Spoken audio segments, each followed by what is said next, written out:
everybody. I am Jenny O'Leary with Equality Florida. Welcome to the 2021 St. Petersburg Gala. I am here with Todd as well as Lieutenant Hughes. Hi, Lieutenant Hughes. If you could maybe put your video on pause, that would be great. And we will kind of see you later in the show. That would be fantastic. So I want to introduce myself. I'm Jenny O'Leary. My pronouns are she, her, hers. I am the chairperson of the Volunteer Steering Committee here at Equality Florida in St. Pete. And my job here and the job of all of the volunteers is help out Todd in all that he does in organizing these events, as well as try to help connect him with people that want to support that work that we do. So how's it going, Todd? Very well. Good evening, everyone, and welcome to our 60 people who have joined us in the room tonight. Welcome to the 2021 Equality Florida Virtual St. Pete Gala. My name is Todd Richardson, and I'm the Pinellas Development Director for Equality Florida. I'd like to thank our sponsors, honorees, presenters, volunteers, steering and host committees, and the Equality Florida staff for being here tonight. I'll be back later in our program to give you our record-breaking fundraising results. Enjoy the show.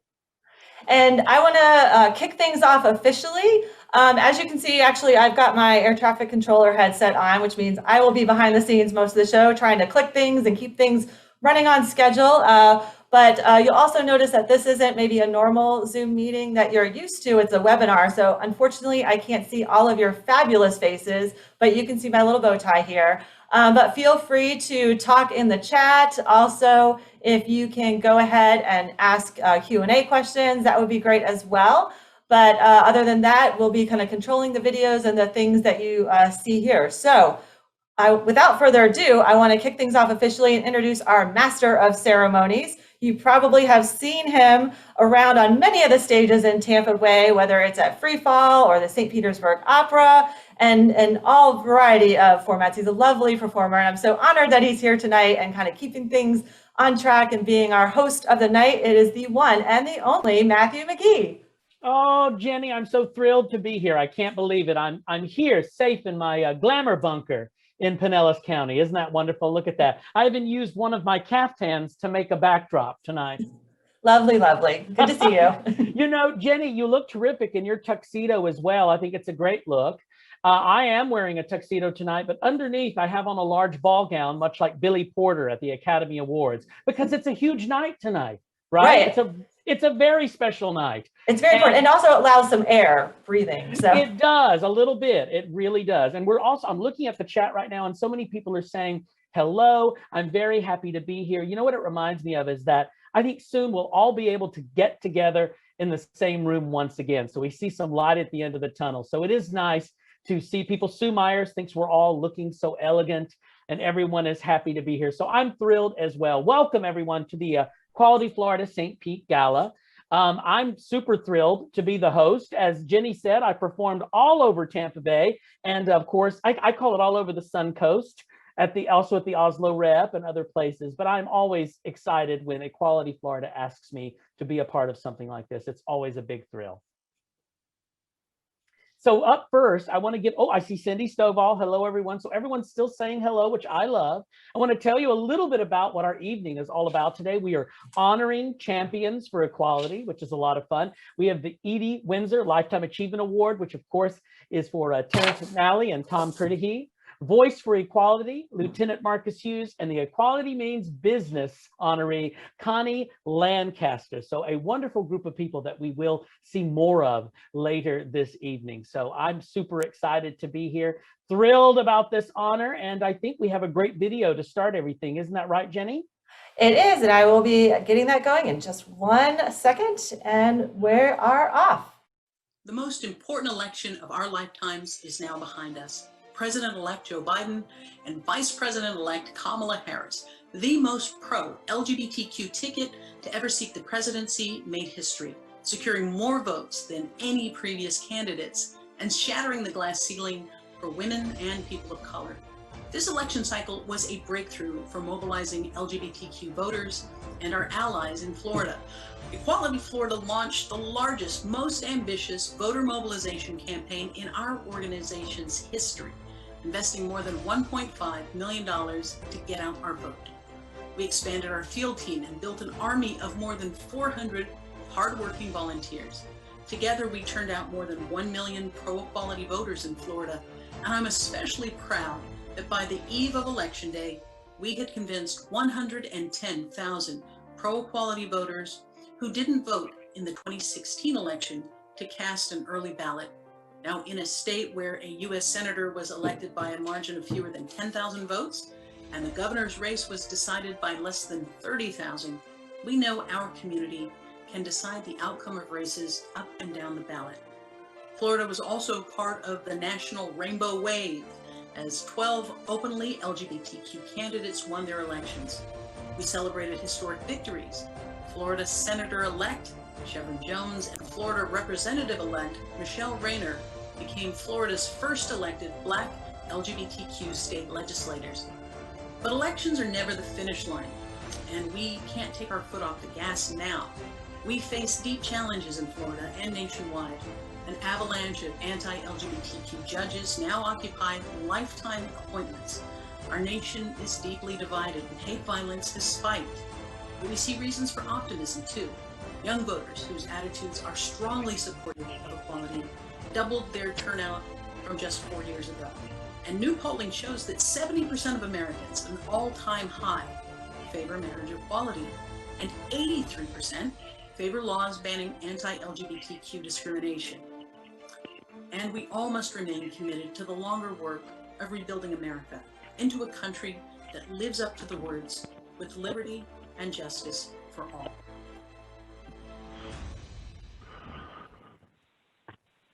That was terrific. Wow. Lots to be excited about, lots to be happy about, but lots more work ahead, and we think that's wonderful. Now, throughout the night, we will be hearing from special guests and performers honoring our Edie Windsor Lifetime Achievement Award honorees, Terence Mcnally and Tom Kurtahi. This honor goes to individuals who have increased awareness and visibility of LGBTQ issues over a lifetime and truly embody the spirit and activism of Edie Windsor. We are proud this evening to honor 5-time Tony Award recipient, the playwright Terence Mcnally, and his husband, Broadway producer and activist Tom Kurtahi. A bit of a personal story about Terence Mcnally. When I was growing up in Georgia, this young boy in a small southern town, I learned about plays by Terence Mcnally, and I couldn't get enough of them. And when I got to college, the first scene, the first monologue I wanted to work on was from the play The Lisbon Traviata by Terence Mcnally. I still have not played the role of Mendy, but I think that will happen at some point. But I am super excited to maybe have that opportunity. But Terence Mcnally meant so much to me as a young man. My mother took me to New York and we saw 3 Broadway shows, and I want to tell you what they were. It'll excite you. The 3 Broadway shows I got to see for my first Broadway experience were Guys and Dolls with Nathan Lane and Faith Prince, Jelly's Last Jam with Gregory Hines, and Kiss of the Spider Woman with Chita Rivera, with a book by Terence Mcnally. So he's been a big part of my theatrical life, and it's so exciting that we're honoring him and Tom this evening.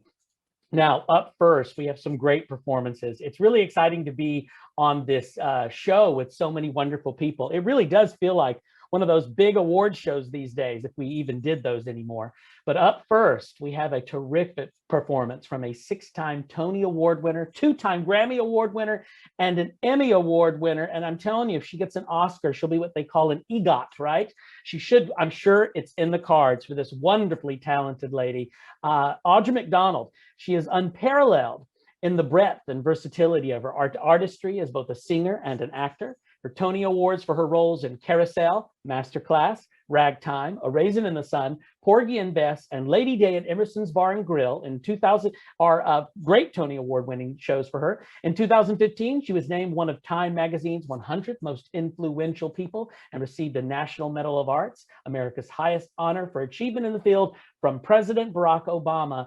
I now turn the floor over to the great Audra Mcdonald. What a thrill.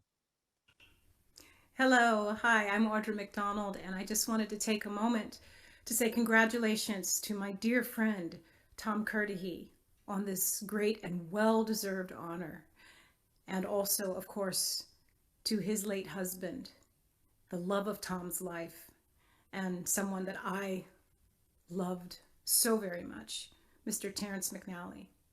I can think of no two better people to honor than Tom and Terence, two people who not only exemplify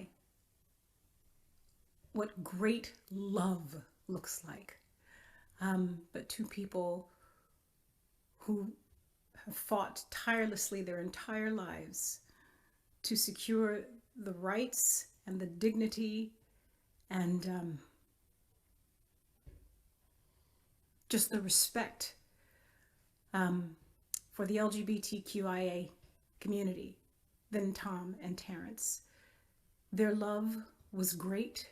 Their love for their community was wondrous, is huge.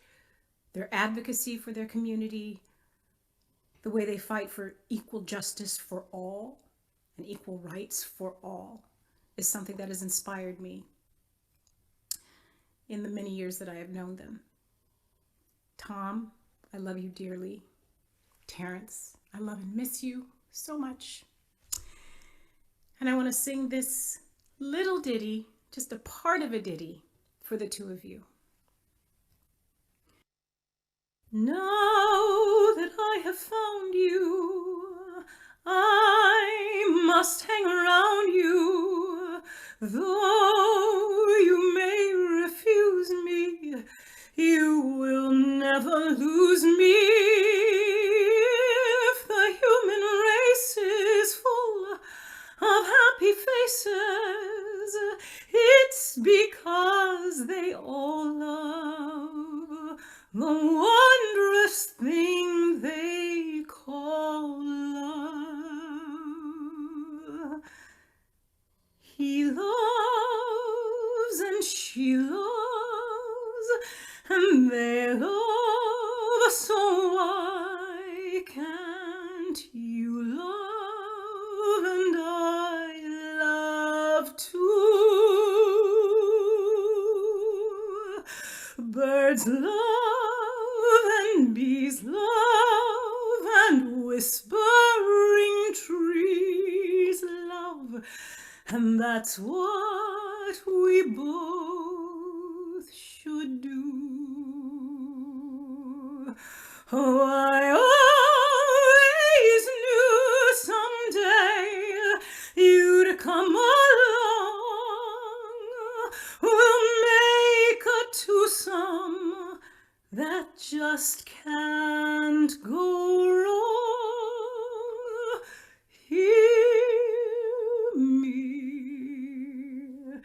He loves and she loves and they love, so won't you love me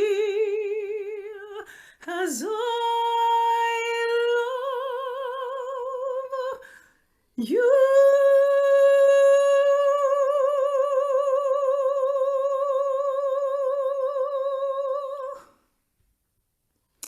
I love you, Tom, so very much, and congratulations. Wow, wow, wow, wow. With friends like that, can you imagine? Now, if you've never seen Audra Mcdonald on stage, you are missing something really special. You feel like she's singing and performing just for you. That's the connection that she makes with audiences. I got to see her in Ragtime on Broadway, also with a book by Terence McNally. And what a thrill. But I went with my friend Crystal from New Jersey, and she had Pringles in her pocketbook. And she opened it up and said, "Do you want a Pringle?" I went, "We cannot, Audra Mcdonald is, we can't have Pringles at Ragtime." It was crazy. But isn't she marvelous? I can't even believe it. She's so fabulous. And that we had her here at the Equality Florida Gala in St. Pete. I mean, it's what a treat. She's a thrill. I love her so much. Now up next, we have the Voice for Equality. Yes, we do. A very special award. The Voice for Equality is someone in our local community who is an outstanding advocate and public champion for LGBTQ equality. This year, the Voice for Equality champion is Lieutenant Marcus Hughes of the St. Petersburg Police Department. And presenting this award to Lieutenant Hughes is, here they are, some of my favorite people, St. Petersburg Police Chief Anthony Holloway, St. Petersburg Deputy Mayor Dr. Kanika Tomlin, and of course, St. Petersburg Mayor Rick Kreisman. Here they all are. Well, good evening, everyone. Thank you all for tuning in. Deputy Mayor and City Administrator Dr. Kanika Tomlin, who is here tonight, joins me in saying a quick word of thanks to our friends at Equality Florida and to the sponsors of this event. Thank you all for making St. Petersburg what it truly is, a city of opportunity where the sun shines on us all. Now, we are honored to be able to take part in an event that recognizes and highlights one of our police department's outstanding officers and members of our department's command staff, Lieutenant Marcus Hughes. As everyone here knows, Lieutenant Hughes is the LGBTQ liaison officer for the St. Petersburg Police Department. It's an important and mission-critical position within the department, a position of significant responsibility, which is integral to the city of St. Petersburg. You know, just this week, we were gathered at Demon's Landing. It was a somber occasion, the annual memorial service to honor the lives of the St. Petersburg Police Department's 15 fallen heroes. It was a time of remembrance. And it served as a reminder to everyone in St. Petersburg that while I may say public safety is job one, for officers like Marcus Hughes who put their lives on the line for it every day, it is job one. And so as we honor Marcus here today, let us remember the strength of his dedication to the people of this great city. You know, in 2014, I created the LGBTQ liaison officer position. This position was created to serve as a conduit for the LGBTQ community to the police department. And as liaison, Marcus' job is to help the community with any issues related to legal problems, assist victims of hate crimes who may need assistance in traversing the criminal justice system, and for nonprofits looking for a connection within the police department. Lieutenant Hughes has helped countless citizens in the St. Petersburg LGBTQ community. And it's not an easy job creating trust between the police department and the community, but because of Marcus's success, everyone benefits and the community is safer for it. Marcus is perfect for this role because he is a natural advocate. And in the years prior to officially being named the LGBTQ liaison, he got the police department to hold its annual Christmas party at the popular bar Georgie's Alibi 3 years in a row. He also helped to get domestic partner benefits for LGBTQ officers from my predecessor. Marcus is also a leader. He was instrumental in starting the St. Pete Police Department's Safe Place initiative. And that's a program designed to reduce hate crimes and harassment involving any person targeted for race, sexual orientation, or religious affiliation. He's an executive vice president for the Suncoast Police Benevolent Association. He's on the board at Bowley Centers. He's the treasurer and past president of Leadership St. Pete Alumni Association. Now, while I am proud of everyone on my team, I could not be more proud of Marcus Hughes.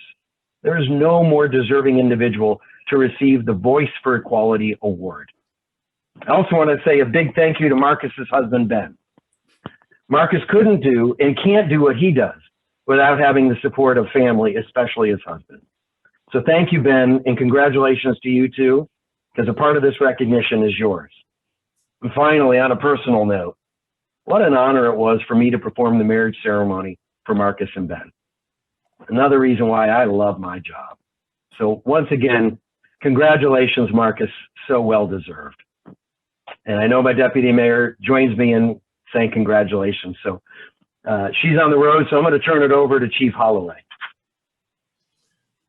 Well, thank you, Mayor, and thank everyone for inviting me here tonight as we honor Lieutenant Marcus Hughes, the Voice of Equality. I would like to thank Ms. Nadine Smith and the organization for recognizing Lieutenant Hughes for his work that he does day in and day out. Lieutenant Hughes is one of our lead instructors for diversity training, and he's the co-author, if you didn't know it, of the Tampa Bay Police first transgender policy throughout the state of Florida. All law enforcement have been contacting us for a copy of that policy. I know Marcus is on the road tonight, but I know he wanted to make sure he was here to receive this award. And again, I just want to thank the organization for recognizing Marcus for the job that he does. I want to thank Lieutenant Hughes again for his voice that he brings to the department and to the community. And I know you can do it without Ben. So again, thank you, Marcus. Thank you so much, Marcus. We appreciate your leadership and all you do every day to make the sunshine brighter on everyone in St. Petersburg. Your leadership is a stellar example, and we're so grateful for your work. Congratulations.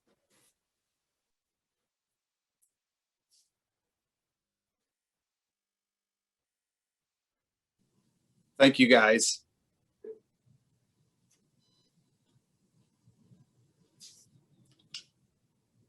Can you guys hear me? I'm Yeah, not sure. you're on. You're okay, on. thank you guys so very much. Thank you, Mayor Kreisman. Thank you, Dr. Tomlin, and thank you, Chief Holloway, for those kind words. And thank you, Equality Florida, and Nadine Smith for your passionate work that you do. And I wanted to just take a minute and kind of, what does it mean to me to be a liaison? And to do that, if you don't mind, I need to take a few minutes and kind of share more of myself that a lot of people may not know about. And I'm going to start by the first time I was ever attacked for being gay. I was walking home from middle school, and I got jumped from behind by some kids who yelled some gay slurs at me and just kind of attacked me out of the blue. And this happened in Colorado. I grew up in Colorado Springs, kind of sandwiched between the Air Force Academy and focused on the family. So I get home, explain what happened. And I was kind of told, Marcus, you just got to be more careful. The second time I got attacked was on campus in middle school, the same middle school. I tried to fight back this time, but I wasn't a big kid, so it wasn't like I won. I ended up getting suspended. The school called it a fight. They didn't want to call it anything else, but and of course, my physical wounds would heal, but I really felt like the inside of me was damaged. So I got moved, went to a different district, a different school. And then I was targeted again in high school. This time I was cornered in a locker room by some of the other boys who kind of made like a homemade flamethrower out of deodorant and a lighter, and called me a faggot and a queer and all that stuff. Reported it. No police, no suspensions, nothing happened. I was kind of let down. And the big thing that was the common thread in all of this growing up was I was not out. I was attacked because everyone thought I was gay, and they were attacking me for what they perceived, not because of what I said or did. I was still trying to figure out who I was, how I fit in. I didn't want to be gay. I tried to be straight. I really wanted to fit into what I thought Colorado Springs and the community expected of me. And I had no real like role models to look forward to at the time. There were no real like out front LGBTQ role model issues that you could look up to and see how you're supposed to do what you're supposed to do or how you fit in. And looking back on it, I realize now that being gay or being a lesbian or transgender or bisexual or you're a minority, but you're raised outside of your minority group. Unless you're lucky enough to be raised in a gay family, it's always going to be raised outside your minority group. So you don't get that support growing up. So while I was at the University of Colorado in the fall of 1998, Matthew Shepard was beaten and left for dead just a few hours north of where I was going to school in Wyoming. So I think that was when I had enough and decided I was going to move to Florida. I only applied at the St. Pete Police Department. I didn't apply anywhere else, which was rare in the late 90s. Everyone always had multiple applications in, and I got hired, luckily. I wasn't open at first. I wanted to figure out what I was doing. I fell in love with the city, fell in love with my career and the St. Pete Police Department. So I did finally come out, and I was, as far as I know, the first openly gay male ever in the St. Pete Police Department. But I got the support there that I didn't get just a few years older or earlier growing up. So a huge weight was lifted off my shoulders. Everyone kind of came around. Then I got to meet the most amazing man ever and marry him 5 years ago. And I honestly, looking back at it now, feel that I was a liaison long before I got the official title to be a liaison. For the members of the LGBTQ family, they already were reaching out to me and asking questions about how criminal justice issues worked and what was going on in their lives. And then the other side of that was law enforcement. I was open to anyone from the department coming to me if they had questions about any LGBTQ issues or something that they needed help with. And I think that's the greatest way that we can now fight homophobia and some of the issues that we still see going on today in our schools, in our communities, at any age. We still see it going on. I think it's an ignorance from a lack of knowledge or a lack of experience in working with or getting to know LGBTQ individuals. And I think that's what we can do. So my advice is, if anyone's listening to this that has not yet come out or is trying to figure out who they are, whether you're 15 or 35 or 65, I encourage you to self-identify as whatever. If you're lesbian, if you're gay, you're bisexual, you're transgender, you're questioning, you're queer, come out. I think you'll find that your friends, your real friends, will be there for you. If it's safe for you to come out, let me just preface that real quick. Take that weight off. You're carrying a lot of weight around. I did for years, and it wasn't fair. Once you come out, you also will be a liaison. You'll be a liaison to your family, to your friends, to your colleagues. And all of us together, if we're all doing that, instead of us saying it gets better, we can all be part of the group that's really making things better. So one person at a time, let's make things better, and let's make the community better. I think let's make the police department better. Let's make everything we can by identifying who you are and coming out and being ready for that. So again, I want to thank everyone for this award. And I'd like to share it all with all of the liaisons that are out there. And then finally, I also do have to thank Benjamin. He always supports me whenever I join a board or say yes to another event or another volunteer opportunity. Even if sometimes he'll roll his eyes at me when I'm on the phone on evenings, or I'm answering emails on the weekends, or trying to help someone out on my own time. I love you, Ben. Thank you guys so very much. This means a lot to me.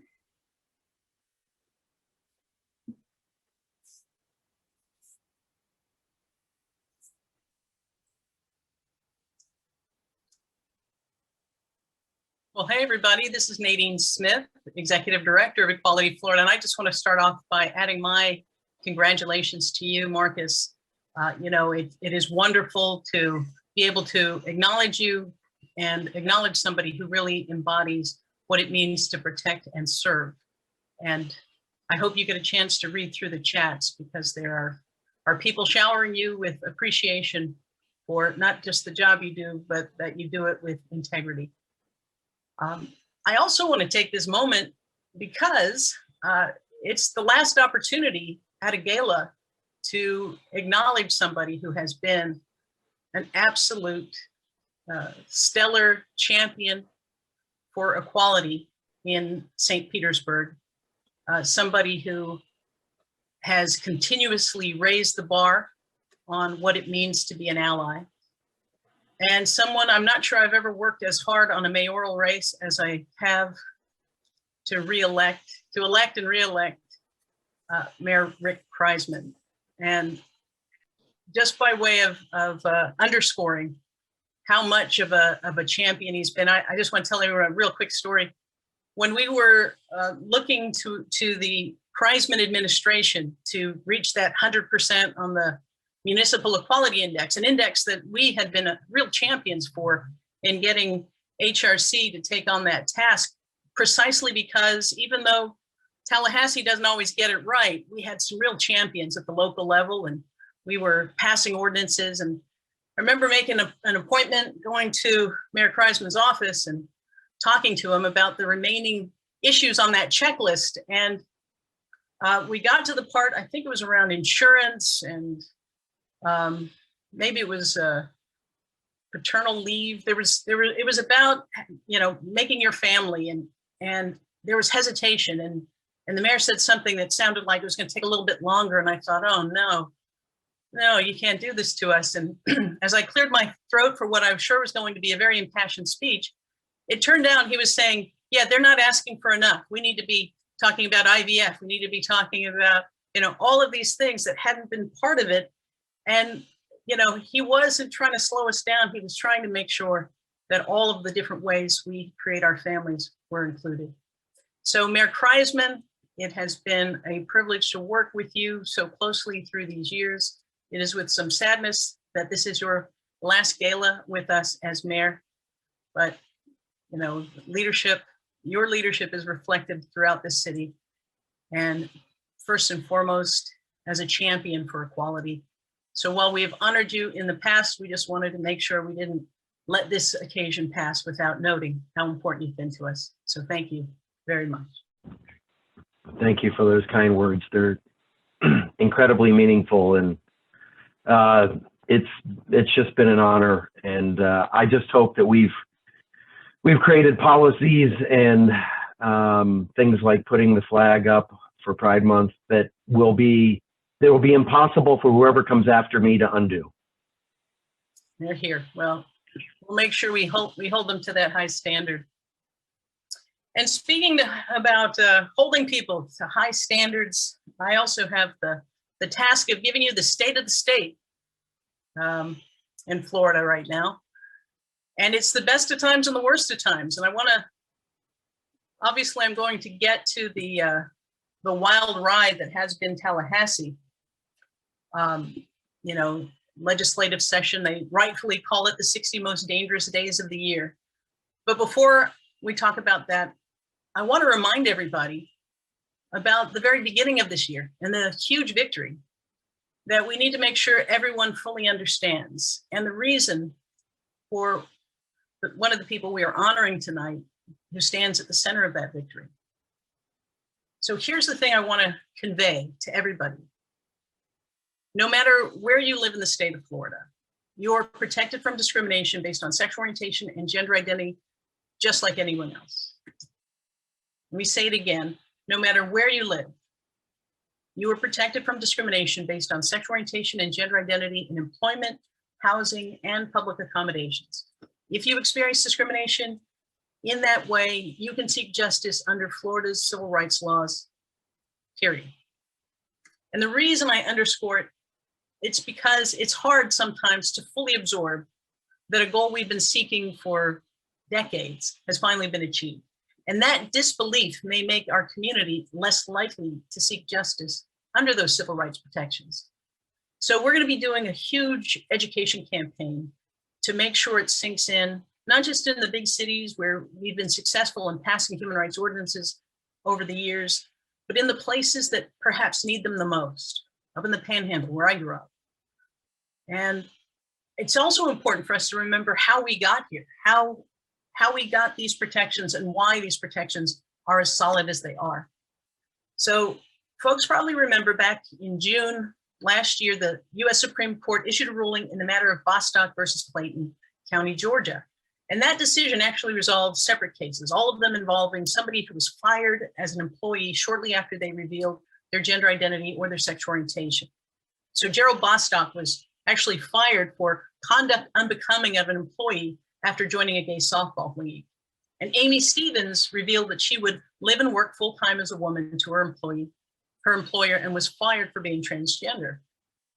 Now, unfortunately, Amy died nearly 1 month to the day before the highest court in the land ruled in her favor.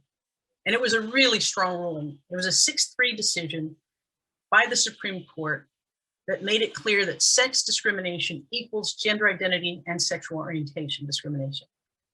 And in some ways, the ruling was surprising given the conservative packing of the court under Trump and the Trump administration's open animosity towards the trans community. But in other ways, it was the obvious conclusion given victories secured by LGBT plaintiffs through the EEOC. The court relied on the outcome of legal cases that have been slowly shifting the understanding of sex discrimination. People like Gerald and Amy brought their cases to the EEOC when there was little chance of winning, but each of those cases helped build the argument that led to the Bostock decision. So the big question across the country was, how would Bostock be implemented? Would states resist embracing it and make us continue the fight in court to define the scope? Well, fortunately in Florida, our work with the Florida Commission on Human Relations really paid off, more than we could have imagined even a year ago. And this is where I want to give a big shout out to Commissioner Monica Sapero. Even before she decided to take on a role as a commissioner, she reached out and basically she said, I want to do something that makes a difference. And if this is a place I can make a difference, I'm in. And if it's a place I can't make a difference, I'm not really interested. And so as she became a commissioner, we stayed in close contact. And what was clear from day one was that she was willing to bring language forward that would make it clear that Bostock was not just a Supreme Court decision collecting dust. It was going to be the law of the land in Florida. And the agency tasked with enforcing civil rights in our state was going to say so loudly and clearly.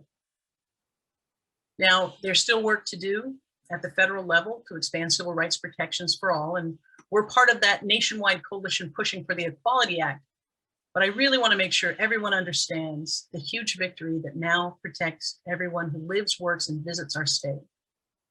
Of course, with victory, we also see backlash. And this legislative session in Florida and in state houses across the country, that backlash has been in full effect. The biggest threats by far this year have been a coordinated attack on trans youth. Specifically, a blanket ban that would abandon the existing guidelines for trans athletes that have been working for years, more than a decade, and instead replace it with a blanket ban, a bill that would allow competitors to demand humiliating gender checks of other players. And this bill was fast-tracked in the House, and it passed on the floor in pretty much a party line vote on the House. But then something amazing began to happen. On the way to passage, Democrats in both chambers, led by the LGBT and Black caucuses, fought back in a way that really changed the tenor in Tallahassee. And if you haven't watched some of the really powerful testimony and emotional appeals by Representatives Carlos Guillermo Smith, Michelle Raynard Goolsby, the first queer Black woman elected in Florida right here in St. Petersburg, or our allies like Omari Hardy and Ana Escamani, then you really have deprived yourself of a treat. And you can check them out on our Facebook page, not now, but when you get a chance. They were part of a strategy that introduced 19 amendments designed to expose the harm and the hypocrisy of a bill introduced for one reason, to escalate the culture war by appealing to far-right extremism in time for the next election. And so those bills, backed by leadership in both chambers, were expected to sail through easily. But instead, the bill stalled in the Senate. And the opportunity to introduce amendments and hear public testimony, and to finally fulfill the promise that we attempted to extract from all legislators: listen to trans youth, listen to their families, talk to their teammates. Do not take this action without the accountability of actually engaging the community that will bear the brunt. Instead of that, however, in the 11th hour, in the final days of session, they tacked that measure on to a completely unrelated bill and passed it in both chambers. And now it awaits the governor to either sign it or veto it. And we have called on the governor to do what Republican leadership in the House and Senate failed to do, and that is to meet with families, to meet with those affected, to talk to trans athletes, not just the ones who are directly affected now, but the ones who are going to be told you have to leave the team that you've been on, or that the path for trying out for that team next year has suddenly been closed. We don't know if we will see that kind of accountability, but I want to thank everybody who's patched through a call, sent an email, and I want to thank all of the elected officials across the state who are signing on to a letter calling on the governor not to do this, not to inflict this harm. And in fact, there's a special session coming where we hope they will reverse course. So here we are celebrating a victory, but also understanding that the work is far from over. And as we look at these attacks, it's not just specific to sports. We have seen bills that would criminalize doctors for providing life-saving healthcare to trans youth. And we have every reason to believe those bills will be back again. And that's why it's so important that we stand together today. And we continue to raise our voices, and we continue to show up for elections, and we continue to demand accountability from all of those who ask us for our vote. Equality Florida has been a nonpartisan organization from the beginnings of our organization. We believe that equality ought to be a bipartisan issue.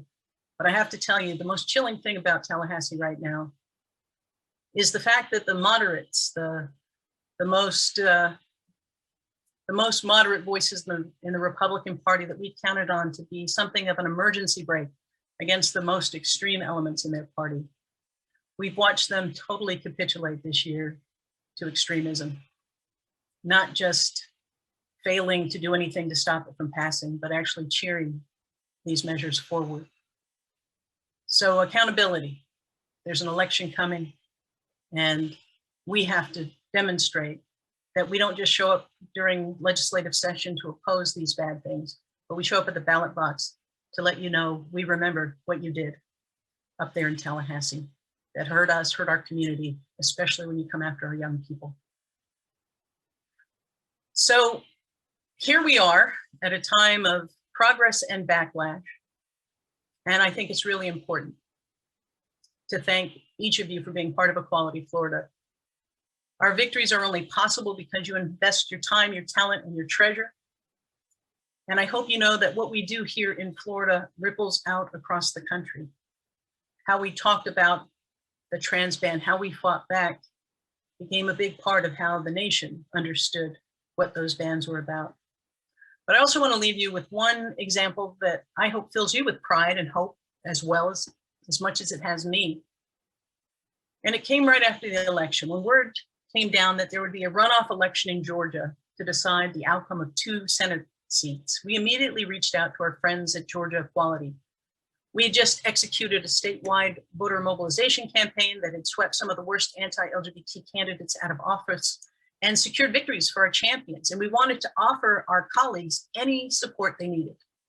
And let me just read the words of Jeff Graham as he described the importance of our help. He said, when the runoff was announced, the first call I got came from Equality Florida.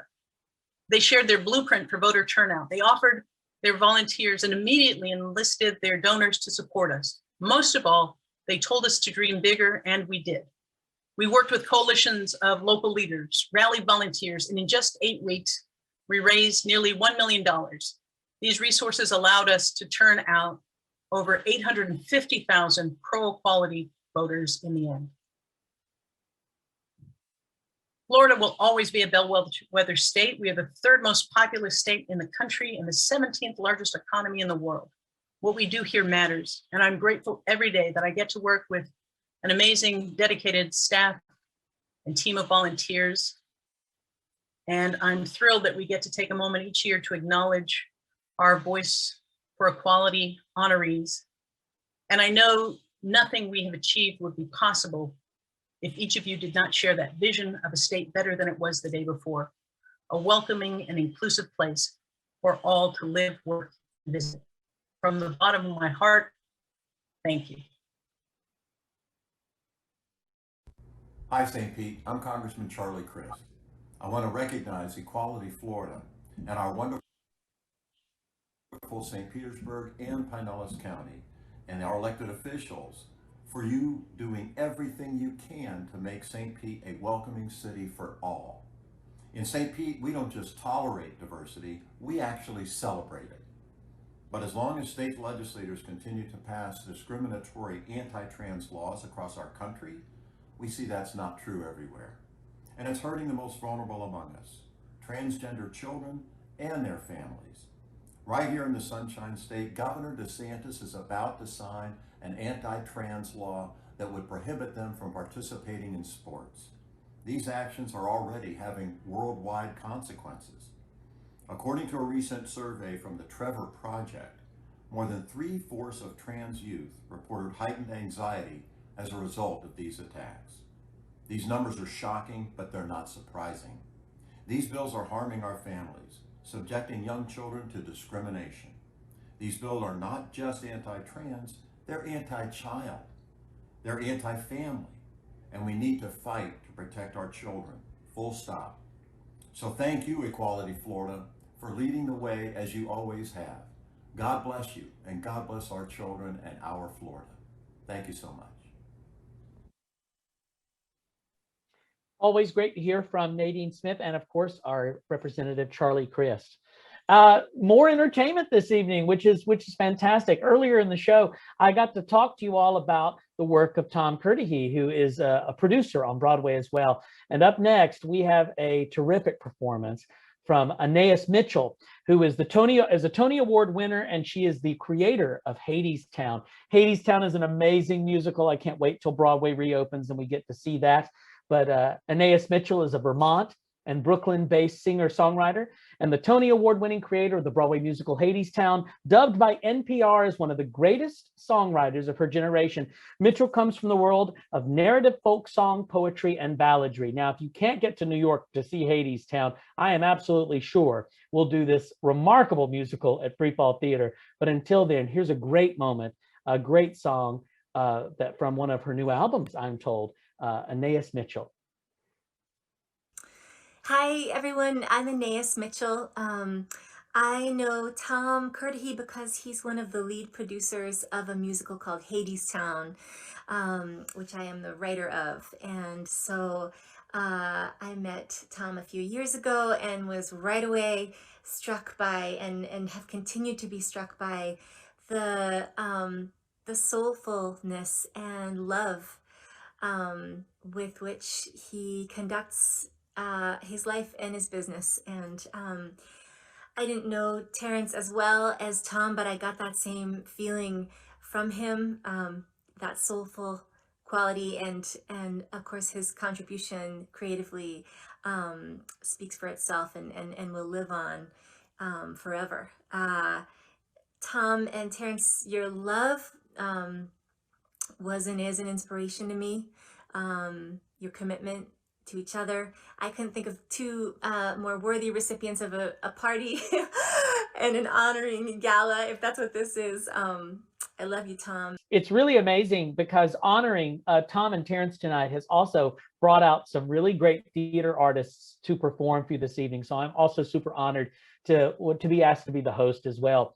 Please remember, here in St. Pete, we have two wonderful professional theater companies, and both are about to this summer most likely announce their new seasons coming up. So if you have a moment and you'd like to take a look at what they have coming up, we would all appreciate you taking a look and maybe purchasing a subscription or donating to any of these companies, as they really made it through.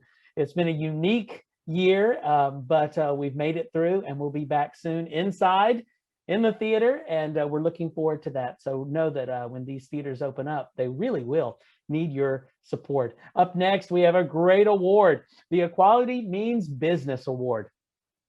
The Equality Means Business goes to a business or professional that demonstrates outstanding support and leadership in our LGBTQ community. This year, we are honoring Connie Lancaster, I love Connie. She sends me the best stuff on Facebook. I love Connie. Not yet, Connie, soon. She honoring Connie Lancaster of Smith & Associates Real Estate. Connie is a role model to all by demonstrating how you can lead a successful business and not compromise who you are. Presenting this award to Connie is St. Petersburg City Council member Darden Rice.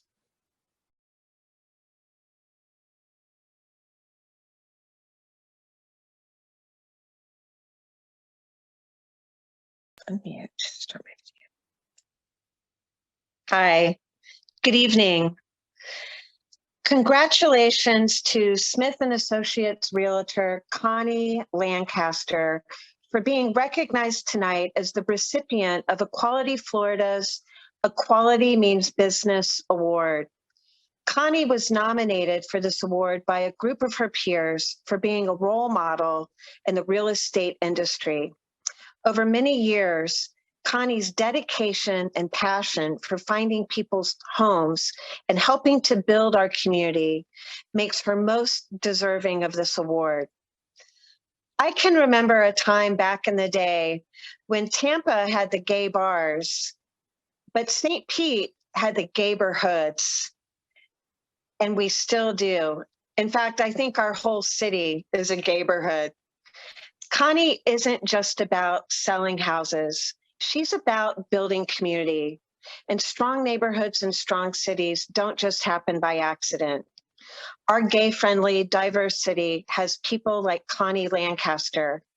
She's a friend, she's our friend, and she's a loyal and steadfast friend to equality. And what an honor it is to present her this award. Connie? Here we go. Here's my award. Thank you, Darden, for those very nice words. For those of you that know me well, this is not easy for me. I do not do well in this setting. Even though I'm looking at a little picture, I know there's a bunch of you out there listening to me.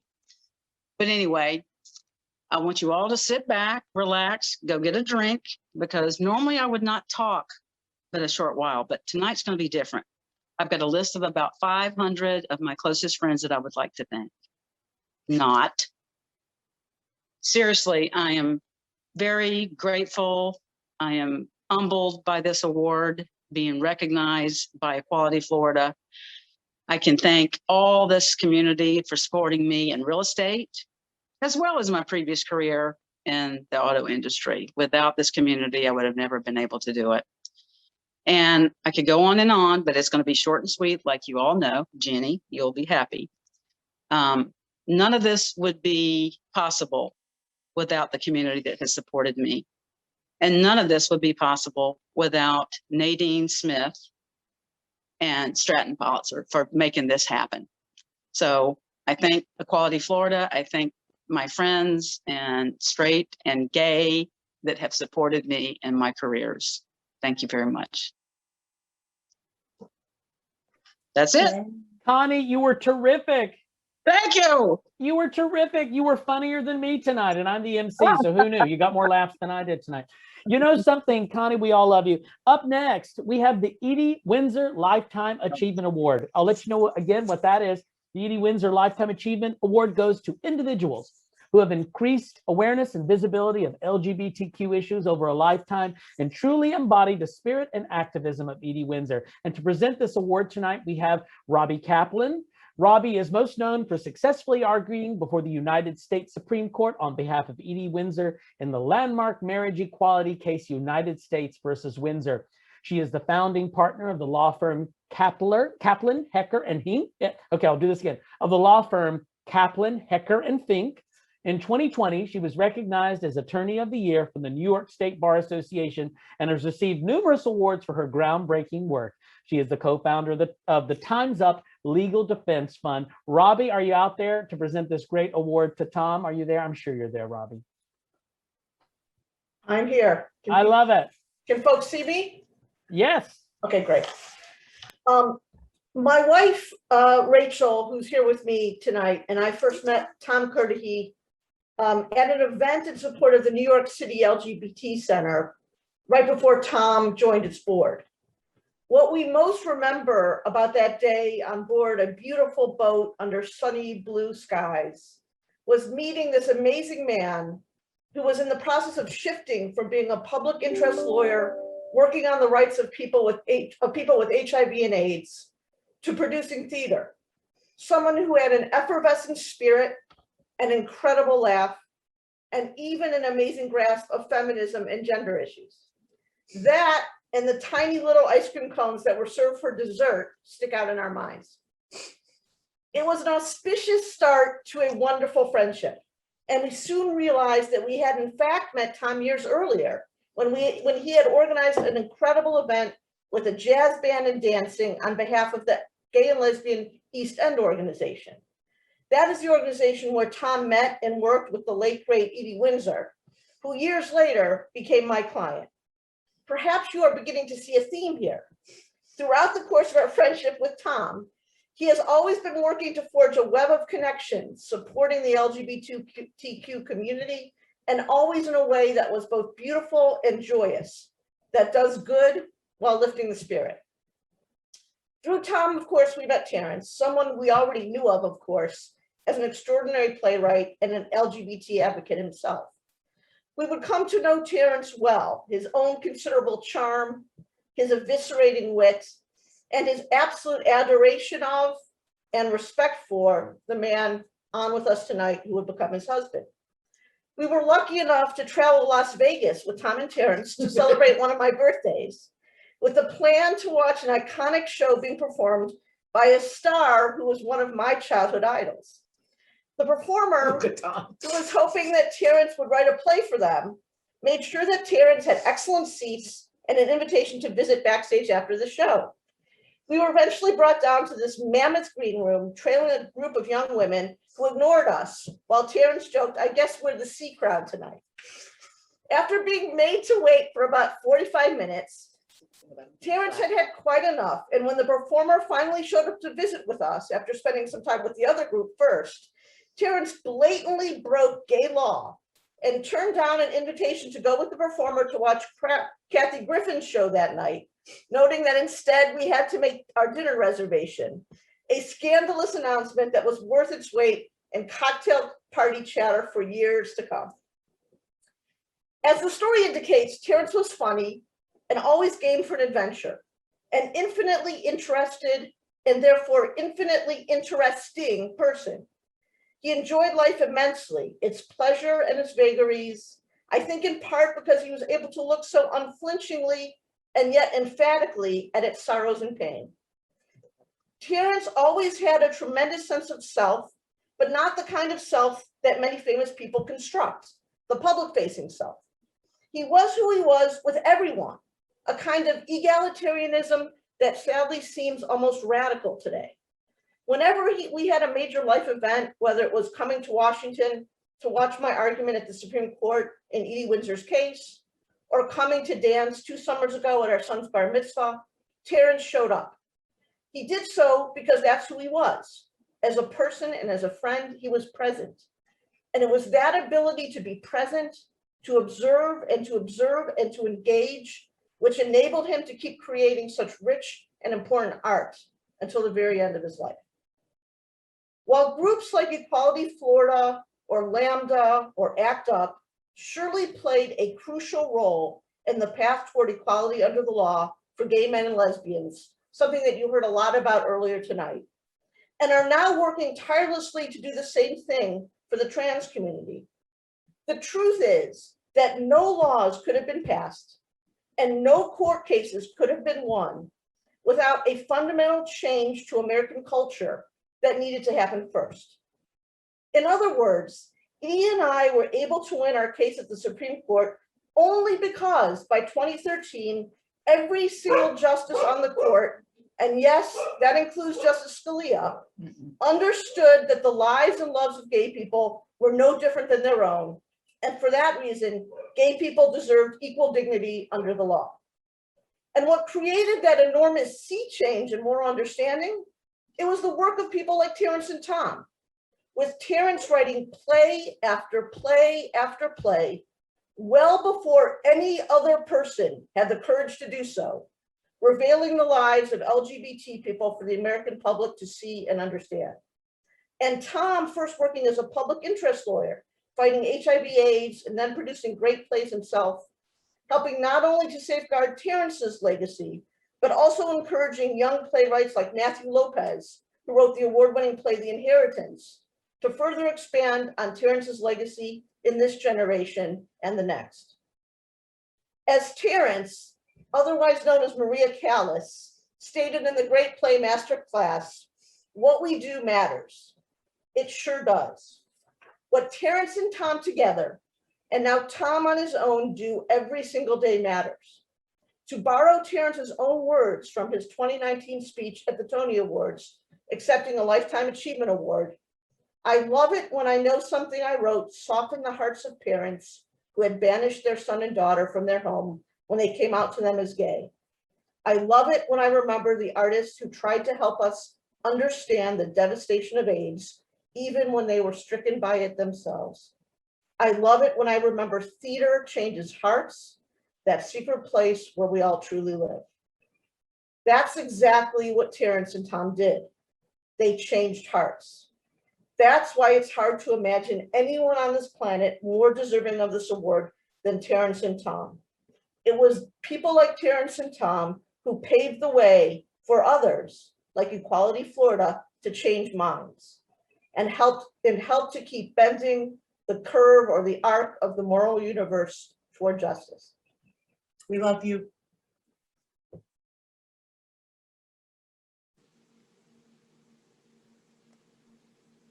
Congratulations, Tom, for receiving this award tonight on behalf of you and Terence. I have a quick story I'd like to share. As many of you know, Terence Mcnally was born in St. Pete in 1938. 6 months ago, I enlisted the help of two very special women in our community, Sylvia Rouche and Lynn Wheeler Mormino, to help find information on the Mcnally's life here in St. Pete. Many people were delighted with the history that Lynn uncovered. Mcnally's lived in 2 rental apartments before buying a home on Sunset Beach in Treasure Island. They opened the Pelican Club, which is where the Sunset Beach Pavilion now stands. Before the pavilion was built, it was a gay bar called Bedrocks. The Mcnally's home is now owned by a delightful woman named Terry, and she has agreed to naming the house Mcnally Cottage in honor of Terence's great achievements. The Treasure Island Mayor and City Council has agreed to work with their historical society to create a display case at the Sunset Beach Pavilion site honoring the Mcnally's contributions to the Treasure Island community. Yesterday, Mayor Rick Kreisman proclaimed today, May 8th, 2021, Terence Mcnally Day here in St. Pete. Thank you to everyone who helped make this happen, including Tom's dear friends, Marge Sherwin and Rose Walton, who live on Sunset Beach, about 5 houses down from the Terence Mcnally house. And now I'd like to share some exciting news with you. With your generous support, we have exceeded our $400,000 fundraising goal by $21,000 to support our fight for equality here in Florida. This is a new record for fundraising in Pinellas County. If you haven't had the opportunity to donate yet tonight to support our work here in Florida, we have a match in place that doubles every donation. I'll put the link in right now, and thank you again.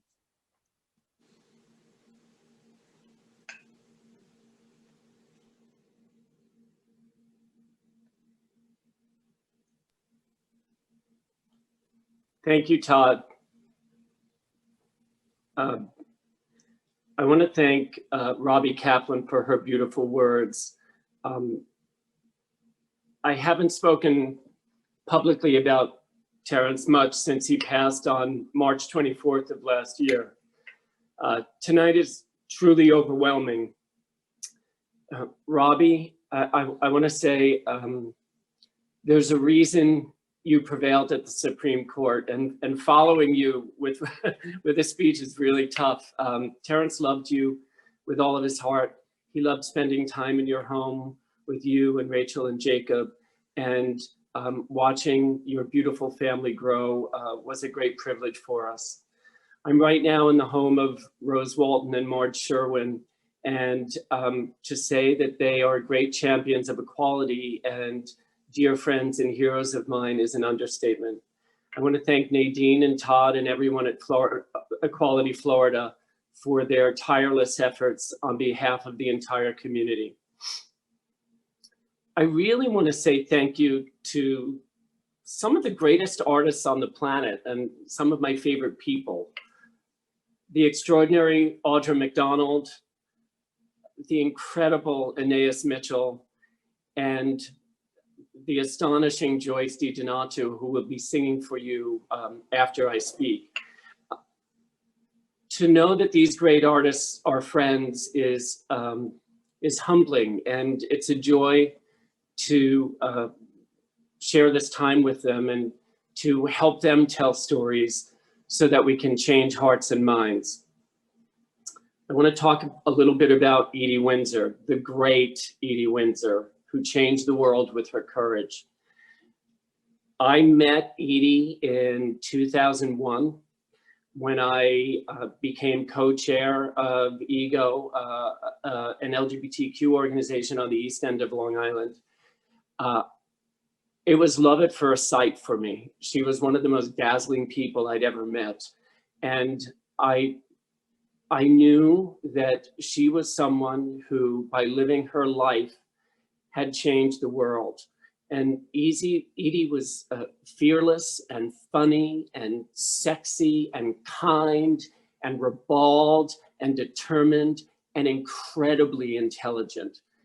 And Edie understood injustice and would never tolerate it. Terence and I attended the Defense of Marriage Act arguments at the Supreme Court at the invitation of Robbie and Edie. And it was one of the most extraordinary experiences of my life, to be in that chamber and to watch, to have a front row seat as history was being changed is a memory I cherish forever. Terence and I joked we were proselytizers for marriage. We convinced a lot of our straight friends to get married because when we said those words out loud, "Till death to us part," we meant them, and they meant everything to us. Florida has always been a second home for us. We had a home in Key West, and as has been talked about this evening, Terence was born in St. Petersburg. Almost 5 years ago, Terence and I bought a home in Sarasota, and we joked we were two old men who loved to watch the sunsets and hold hands with one another. I still hold hands with him spiritually every day of my life. I miss being able to do that with him, but I'm so grateful that I have a home in the state, which I consider ground zero for change in the United States right now. So it's with that awareness that after winning Georgia, Florida needs to be next. I want to say that racist attempts at voter suppression and attacks on trans youth are anti-democratic and shameful. And we as a community must do everything in our power to make sure this legislation is stopped all over the country, but right here at home as well. When I was on my way here tonight, as I shared, I was really nervous and frankly quite emotional. And I often look to Terence for guidance and inspiration and words, language, because he was so good with words. And as I was getting ready to come here tonight, a photo popped out at me, and I swear this wasn't planned, but this is a photo of Terence as a young boy, I think 2 or 3 years old, in the house 5 blocks from here on Sunset Beach. And I felt like Terence wanted to make sure that I knew that his was a life well lived. He helped change the world. He gave my life meaning and strength and filled my heart with hope and joy. I live in gratitude for every minute I got to spend with him. And I live in gratitude to the community that has lifted us up since the day we met. Thank you, Florida Equality. The arc of the moral universe is long, but it does indeed bend towards justice.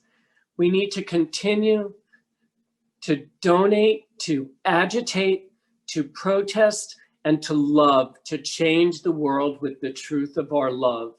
Because as I say every day of my life, probably to the exhaustion of my friends and family, love wins.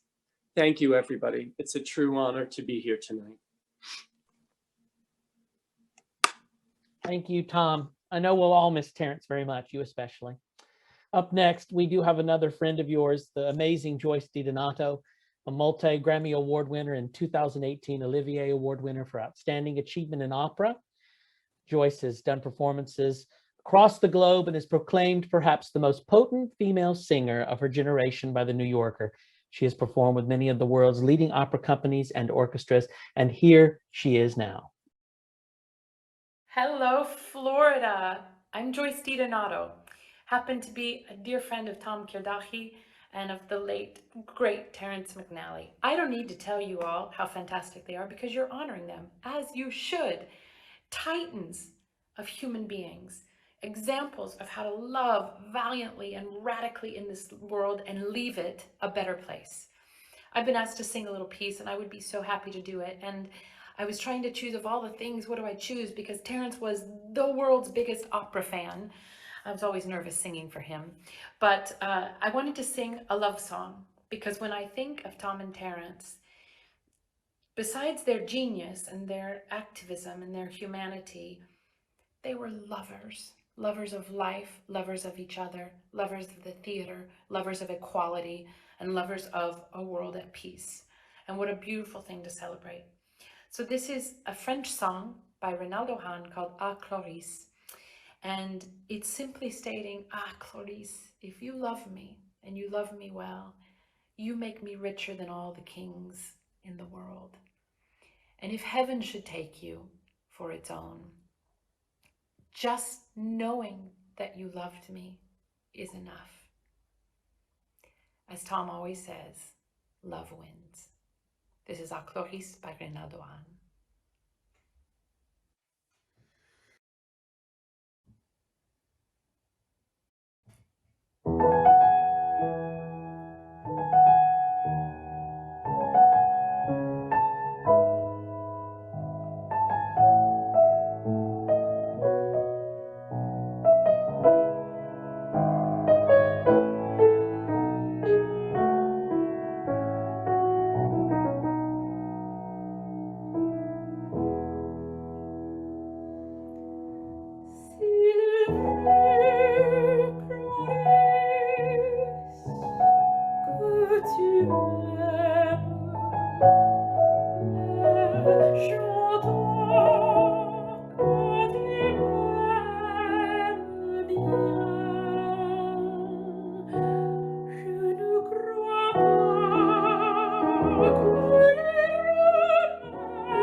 What a lovely, funny, and touching night we've all had together tonight. And I'm so thankful to be asked to host it. I had such a lovely time. Jenny, you're here. And Todd, I think we have some sponsors to thank, but What a fabulous night. And Jenny, you kept us on schedule. We're only a couple of minutes behind. Pretty impressive.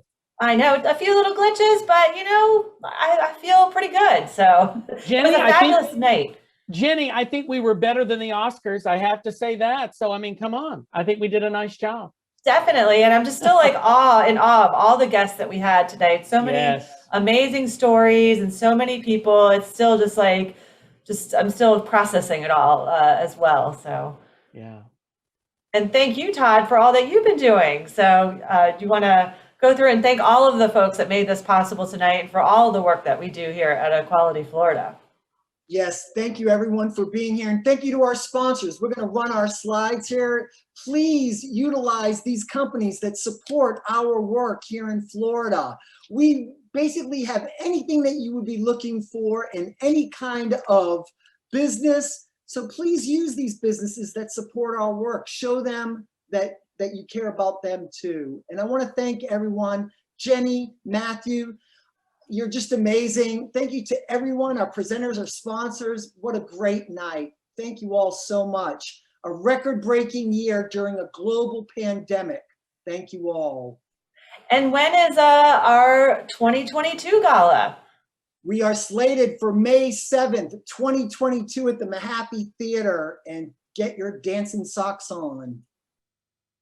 I cannot wait. Thank you, Matthew, for all that you did tonight and for all that you do for us always. And I appreciate everybody being here, and have a fabulous evening. Thank you all. Good night.